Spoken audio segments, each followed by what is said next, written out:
Hey guys, what's up? It's the Culture Detective here, investigating your favorite movies, and today I'm going to do a movie review, or this time a documentary review on a documentary that just got released very recently, and that is In the Same Breath by Wang Nan-fu. That is her name here. I've written it. Uh, Wang Nan-fu. And yeah, this documentary got released in Sundance Film Festival earlier this year in around April, and this documentary had caught my attention ever since, and I've been waiting for this documentary to come out for such a very long time. So when I saw that people are starting to review this documentary on Letterboxd, I was like, "Oh my god, this documentary is finally released." So I watched it yesterday and wow. Wow. So, first of all, In the Same Breath is a documentary about the coronavirus. And the coronavirus is probably the craziest thing that had happened in this decade so far. And I think a lot of people can agree with that. And this also isn't the only documentary about the coronavirus. There are probably thousands, if not tens of thousands of them already, but out of all of them, and it's not like I've seen a lot, I think In the Same Breath is the best one at that because it doesn't just focus on the virus itself and how people react to it. It's also simultaneously about the politics behind it, which is something that I really, really care about as of late. And essentially, the first thing I want to say is that I applaud Wang Nanfu and everybody who helped her for making this documentary. Making this documentary requires a lot of courage and bravery because this documentary essentially criticizes the Chinese government and the American government at the same time.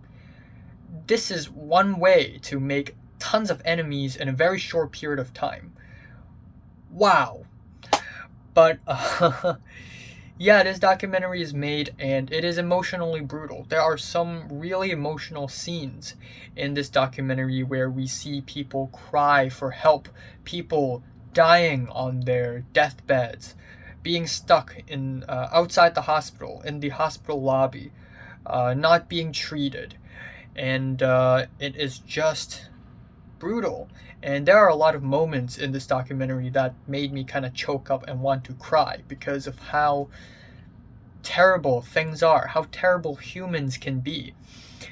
But ultimately, this documentary is separated into three sections. The first third talks about how China handled the situation, the second part is about the USA, and the third part is mostly about China, a little bit about the USA, but more about the political side of things, which is my favorite part of the entire documentary.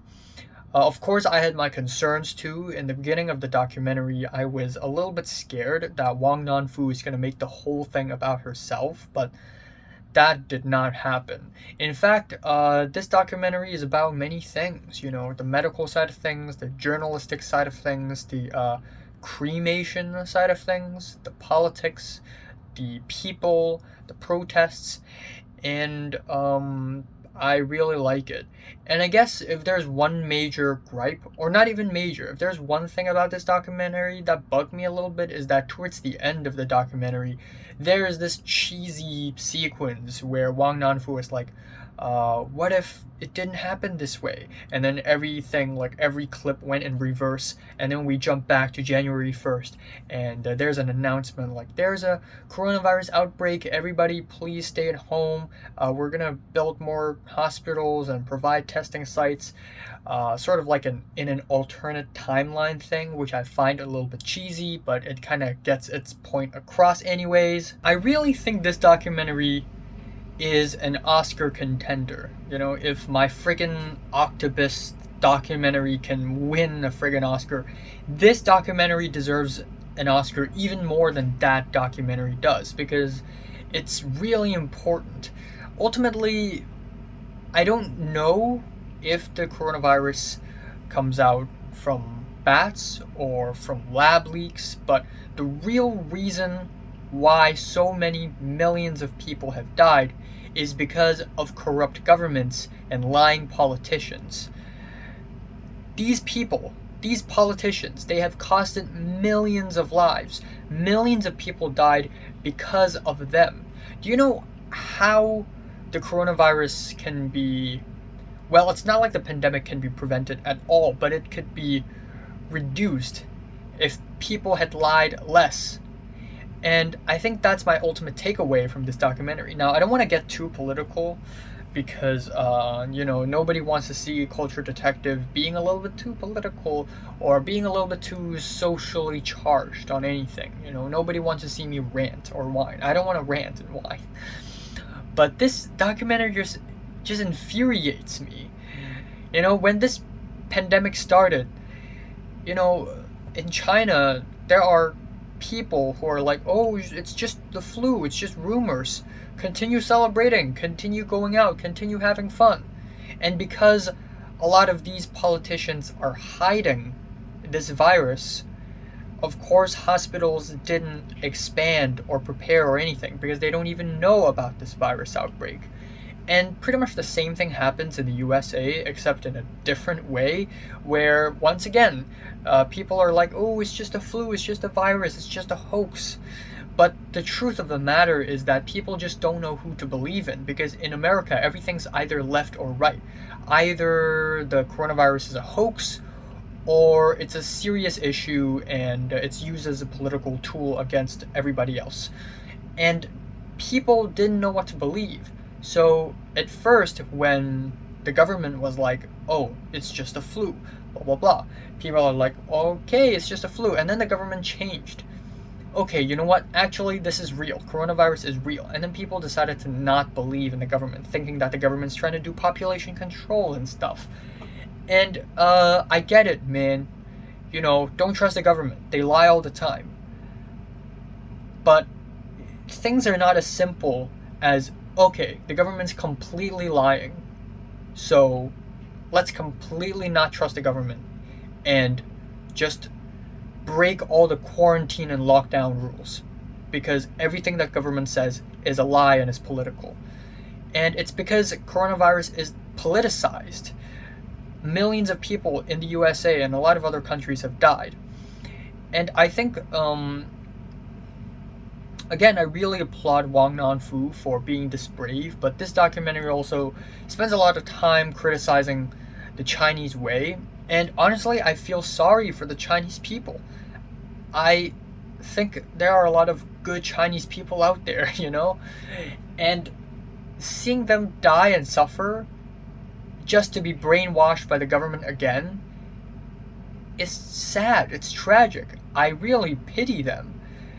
They have been lied to, the virus has been covered up, and state-run medias and state-run journalistic organizations keep pumping out these positive stories of how, oh, the doctors are the best, blah, blah, blah, this virus is all under control.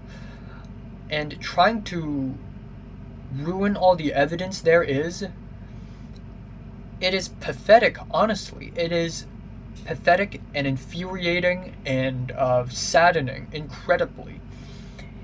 And the worst thing about it all is that even after all that, even after all the people had suffered because of all the crazy posters and banners and Mao Zedong photos on the walls and the fucking songs and TikTok, people are still brainwashed to believe that the government is the best and they have survived solely because the government and the party and fucking socialism had helped them through, when in fact the government is just as bad as the American government in handling the virus. And it's sad. And there's a moment in the documentary where one of the Chinese person was like, before this pandemic, I thought the Hong Kong protesters are just a bunch of lame teenagers, but now I understand why. I obviously feel a great sense of pride and relief at the same time, but the fact that there are so few people who are brave enough to speak up in China, and so few people who actually even is aware of what's going on in China, is horrifying, it's devastating, and it just goes to show how horrifying a world under authoritarianism and under fascism can be. This poisonous fascist ideology is infesting under everybody's nose, and not enough people are talking about it. And yeah, it's brutal, really. So in the same breath, check this documentary out. Feeling a decent 8 on this thing? Yeah. So have you watched In the Same Breath from 1 to 10? I'm just rate it, like it, and subscribe if you want more, and thanks for watching.